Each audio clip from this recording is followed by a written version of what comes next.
नमस्कार, मैं हूं राहुल शर्मा। आप देख रहे हैं नेक्स्ट 9 न्यूज और आज हम अपने प्रोग्राम में बात करने वाले हैं राज्यसभा सांसद और आम आदमी पार्टी के नेता राघव चड्ढा की। राघव चड्ढा को बड़ा झटका लगा, एक ऐसा झटका जिसके बारे में राघव चड्ढा ने सोचा भी नहीं था। आम आदमी पार्टी के नेता और राज्यसभा सांसद राघव चड्ढा को जो झटका लगा है उसके बारे में आपको मैं जरूर बताऊंगा, लेकिन आज मैं इस रिपोर्ट में आपको यह बताऊंगा कि आम आदमी पार्टी के नेता और राज्यसभा सांसद राघव चड्ढा की जिंदगी में एक ऐसा टर्निंग पॉइंट आया था जो उन्हें शादी के बंधन तक लेकर चला गया था। हालांकि बहुत सारे ऐसे टर्निंग पॉइंट उनकी जिंदगी में आए हैं। एक टर्निंग पॉइंट वो था जब वो अन्ना आंदोलन से जुड़े थे और अरविंद केजरीवाल के करीबी बन गए और अरविंद केजरीवाल ने उन्हें राज्यसभा भेजा। एक टर्निंग पॉइंट वो था जब उनकी आंख लड़ती है परिणीति चोपड़ा से, उसके बाद वो उन्हें दिल दे बैठते हैं और सिलसिला आगे चलता है और परिणीति और राघव शादी के बंधन में बन जाते हैं। चलिए विस्तार से बात कर लेते हैं।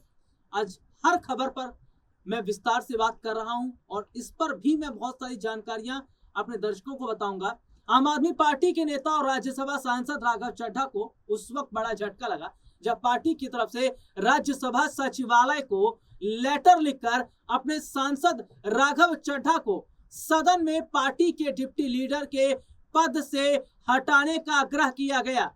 अब इस पर राघव चड्ढा ने इशारों में आम आदमी पार्टी पर निशाना साधा है। राघव चड्ढा ने लंबे समय तक पार्टी के साथ रहकर काम किया, लेकिन उन्होंने कभी नहीं सोचा होगा कि पार्टी उनके साथ ऐसा करेगी। हालांकि आप नेता सौरभ भारद्वाज ने राघव चड्ढा को लेकर जो बयान दिया वो सुर्खियों में छा गया। आप नेता सौरभ भारद्वाज ने कहा कि राघव भैया, मैंने आपका वीडियो देखा, हम सब अरविंद केजरीवाल के सिपाही हैं और हमने सिर्फ एक ही चीज सीखी है, जो डर गया वो मर गया। हम सबको जनता के मुद्दे सरकार की आंखों में आंख डालकर उठाने थे। पिछले कुछ दिनों में हमने देखा है कि जो भी सरकार के खिलाफ कोई गंभीर मुद्दा उठता है, सवाल करता है, जनता की बात करता है, उसे सरकार तानाशाही तरीके से सोशल मीडिया पर बैन कर रही है। उन्होंने कहा जो ट्विटर हो, फेसबुक हो या यूट्यूब, हर जगह उसे बैन किया जा रहा है। आप नेता ने कहा कि एफआईआर दर्ज नहीं की जा रही है, केस लगाए जा रहे हैं। सरकार को संसद में किसी सॉफ्ट पीआर की कोई परवाह नहीं है, क्योंकि संसद में एक छोटी पार्टी को बहुत सीमित समय मिलता है। इसके साथ ही आप नेता ने कहा कि अगर कोई सदन में कोई समोसे की बात कर रहा हो तो देश के बड़े मुद्दों की बात करना ज्यादा जरूरी है। पूरे देश में हमने देखा है कि हर राज्य में चुनाव से पहले सही लोगों के वोट काटे जाते हैं और फर्जी वोट बनाकर सरकार सिस्टम पर कब्जा करके चुनाव जीत रही है। यह सब पश्चिम बंगाल में भी हो रहा है। अभी सभी विपक्षी दल सीआईसी के खिलाफ महाभियोग प्रस्ताव लाना चाहते थे, लेकिन आपने उन्हें साइन करने से रोक दिया। उन्होंने कहा कि जब भी कोई मुद्दा आता है जिस पर विपक्ष वॉकआउट करता है, आप वॉकआउट नहीं करते। पिछले कुछ सालों में मैंने देखा है कि आपने संसद में ऐसा कोई मुद्दा नहीं उठाया जिसमें आपने प्रधानमंत्री या बीजेपी सरकार से सवाल किया हो। ऐसी निडर राजनीति कैसे चलेगी? पंजाब जहां से आप आते हैं उसके मुद्दे उठाने से भी डरते हैं। अभी गुजरात में पार्टी के लगभग 160 कार्यकर्ताओं पर झूठे केस में एफआईआर दर्ज की गई। कई लोगों को गिरफ्तार भी किया गया, लेकिन आप उस पर भी चुप रहते हैं। सौरभ भारद्वाज ने कहा कि हमारे सारे नेता जेल में थे। अरविंद केजरीवाल को मुख्यमंत्री रहते सरकार ने झूठे केस में गिरफ्तार कर लिया। उस समय आप देश में नहीं थे, आप कहीं चले गए और छिप गए। मेरा मानना है कि देश के लिए हमें असली मुद्दों को हिम्मत और बेखौफ होकर उठाना होगा। बीजेपी की आंखों में आंख डालकर सवाल करने होंगे, वरना आपके सॉफ्ट मुद्दों से कोई फर्क नहीं पड़ेगा। बल्कि कल से बीजेपी सोशल मीडिया पर आपको सपोर्ट भी कर रही है। सोचिए आप कहां से चले थे और आप कहां पर आ गए? देश को क्या चाहिए और आप उसे बेहतर कैसे बना सकते हैं?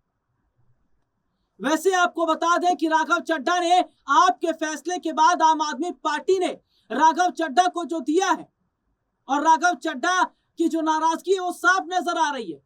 उनके एक्स पोस्ट से किया गया silenced not defeated my message to the aam aadmi, यानी कि खामोश करवाया गया है, हारा नहीं हूं। अब चड्ढा का अगला फैसला क्या होगा यह तो आने वाले समय में पता चलेगा, लेकिन खबर है कि राघव बीजेपी की तरफ जा सकते हैं। अब मैं विस्तार से बताऊंगा कि कैसे राघव चड्ढा नजदीक बढ़े थे आम आदमी के। राघव चड्ढा का जन्म 11 नवंबर 1988 को हुआ था। उन्होंने अपनी शुरुआती पढ़ाई मॉडर्न स्कूल दिल्ली से की। इसके बाद श्री राम कॉलेज से बीकॉम किया। उसके बाद उन्होंने institute of chartered accountants of India में चार्टर्ड अकाउंटेंट यानी सीए की डिग्री हासिल की। उन्होंने लंदन में लंदन स्कूल ऑफ इकोनॉमिक्स से एक एग्जीक्यूटिव प्रोग्राम भी किया। राघव चड्ढा एक मध्यम वर्ग के पंजाबी परिवार से आते हैं। उनके पिता का नाम सुनील चड्ढा है जो पेशे से बिजनेसमैन है। उनकी माता का नाम अलका चड्ढा है जो एक हाउसवाइफ है। राजनीति में आने से पहले राघव चड्ढा एक चार्टर्ड अकाउंटेंट थे। उन्होंने कई बड़ी कंपनियों और फर्मों के साथ काम किया है। वे वित्तीय मामलों और टैक्स विशेषज्ञ के रूप में जाने जाते थे, लेकिन उनकी जिंदगी में सबसे बड़ा टर्निंग पॉइंट उस वक्त आया जब वो अन्ना आंदोलन से जुड़े। 2011 में अन्ना हजारे के नेतृत्व में देश भर में एक बड़ा भ्रष्टाचारी विरोधी आंदोलन चला जिसे अन्ना आंदोलन कहा जाता है। इसका मुख्य उद्देश्य था जन लोकपाल बिल लाना। इस आंदोलन को अन्ना हजारे का साथ देने के लिए कई बड़े चेहरे जुड़े जिन्हें शायद यह भी नहीं पता था कि इस आंदोलन के बाद उनकी तस्वीर पलट जाएगी। अरविंद केजरीवाल, किरण बेदी, प्रशांत भूषण जैसे लोग इस आंदोलन में शामिल हो गए। उस समय राघव चड्ढा एक चार्टर्ड अकाउंटेंट थे और कॉर्पोरेट सेक्टर में काम कर रहे थे। वे देश में बढ़ते भ्रष्टाचार और सिस्टम से काफी निराश थे। जब अन्ना आंदोलन शुरू हुआ तो वे इससे प्रभावित होकर स्वयं सेवक के रूप में जुड़ गए। उन्होंने आंदोलन के दौरान फाइनेंशियल और ऑर्गेनाइजेशनल काम में मदद की। अरविंद केजरीवाल की टीम के साथ काम करते हुए वे कोर टीम के करीब आए। धीरे धीरे वे एक विश्वसनीय युवा चेहरा बन गए। 2011 के पूरे साल और 2012 की शुरुआत तक आंदोलन देश भर में फैला रहा। अन्ना हजारे के बाद अरविंद केजरीवाल, मनीष सिसोदिया, राघव चड्ढा प्रमुख चेहरा रहे, लेकिन आंदोलन में फूट उस वक्त पड़ गई जब यह विचार किया जाने लगा कि क्या आंदोलन की राजनीतिक पार्टी में बदलना चाहिए या नहीं। अन्ना हजारे राजनीति में आने के खिलाफ थे, जबकि अरविंद केजरीवाल और उनकी टीम राजनीति में आने के पक्ष में थी। इसी बीच उन्होंने अन्ना हजारे को बड़ा झटका दिया और साल 2012 में पार्टी का गठन किया। इस तरह केजरीवाल और उनकी टीम ने एक लंबा समय तय किया और केजरीवाल ने राघव चड्ढा पर भरोसा करते हुए उन्हें राज्यसभा भेजा। राघव चड्ढा की जिंदगी में एक और टर्निंग पॉइंट आया जिसका मैं शुरुआत में जिक्र कर रहा था। उनकी मुलाकात एक्ट्रेस परिणीति चोपड़ा से होती है और ये मुलाकात कब प्यार में बदल गई ये उन्हें भी नहीं पता चला। अभिनेत्री परिणीति चोपड़ा से शादी फिर उन्होंने रचाई। 19 अक्टूबर 2025 को दोनों एक प्यार से बच्चे के माता पिता भी बने थे। राघव और परिणीति की लव स्टोरी काफी चर्चा में भी रही थी। एक तरफ आम आदमी पार्टी के युवा और तेज तर्रार नेता, दूसरी तरफ बॉलीवुड की मासूम और एनर्जेटिक अभिनेत्री। दोनों की मुलाकात संयोग से हुई और धीरे धीरे प्यार में बदल गई। दोनों की पहली मुलाकात लंदन में हुई थी। परिणीति एक अवार्ड फंक्शन में पहुंची थी। इन एंटरटेनमेंट लेने गई थी वो अवार्ड, जबकि उसी इवेंट में राघव चड्ढा को पॉलिटिकल एंड गवर्नेंस कैटेगरी का अवार्ड लेना था। परिणीति चोपड़ा के भाई शिवांग ने उनका परिचय राघव चड्ढा से करवाया। परिणीति ने अपने एक मीडिया इंटरव्यू में राघव से पहली मुलाकात का जिक्र करते हुए बताया था कि जब वह राघव से मिली तो उन्होंने हाथ मिलाते हुए कहा, हेलो, मैं परिणीति चोपड़ा, मेरे भाई आपके बहुत बड़े फैन। राघव ने मुस्कुराते हुए अभिवादन स्वीकार किया और अगले दिन ब्रेकफास्ट साथ में करने का प्रपोजल दिया। परिणीति ने भी न्योता स्वीकार कर लिया। अगली सुबह परिणीति अपनी टीम के साथ पहुंची। ब्रेकफास्ट के दौरान राघव का सहज और आत्मविश्वासी व्यवहार परिणीति को बहुत पसंद आया। परिणीति ने यही तय कर लिया कि यही वो इंसान है जिससे वह शादी के बारे में सोच रही है या सोच सकती है। लंदन की मुलाकात के बाद दोनों की बातचीत बढ़ी। परिणीति जब पंजाब में फिल्म चमकीला की शूटिंग कर रही थी तब राघव उनसे मिलने आए। धीरे धीरे दोनों की मुलाकात बढ़ी। वे पंजाब के एक दोस्त के गांव में छुपकर मिलते थे। राघव ने बताया कि वे रात को 8:30 बजे मिलते और घंटों बातें करते। मई 2023 में राघव और परिणीति ने दिल्ली में सगाई कर ली।